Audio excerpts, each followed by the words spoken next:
हातकणंगले कुंभोज मार्गावरून पिकअप वाहनातून काही जण गांजा घेऊन येत असल्याची माहिती स्थानिक गुन्हे शाखेच्या पोलिसांना मिळाली होती.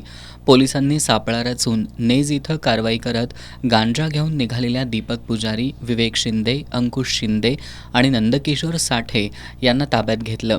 या चौघांकडून पोलिसांनी 21 किलो गांजा, वाहतुकीसाठी वापरलेलं 4चाकी वाहन, मोबाईल संच, रोकड आणि एक बुलेट असा 16 लाखांचा मुद्देमाल जप्त केलाय. पोलीस चौकशीत त्यांनी हा गांजा सांगली जिल्ह्यातील खरसुंडी इथून खरेदी केल्याचं सांगितलं. त्यानुसार पोलिसांनी खरसुंडी इथं छापा कारवाई करत गांजा विक्री करणाऱ्या मनोज गोसावी, राजू शेख, महेश साळुंखे, देवदास तुपे या चौघांना ताब्यात घेतलंय. त्यांच्याकडून 20 किलो गांजा, एक 4चाकी वाहन, 5 मोबाईल संच असा एकूण 14 लाखांचा मुद्देमाल जप्त केलाय. गांजा तस्करी प्रकरणाच्या दोन्ही कारवाईत मिळून 8 जणांना ताब्यात घेण्यात आलंय. त्यांच्याकडून 41 किलो गांजा, 2 4चाकी वाहनं, एक बुलेट, 10 मोबाईल संच, रोकड असा एकूण 30 लाख रुपयांचा मुद्देमाल जप्त केलाय.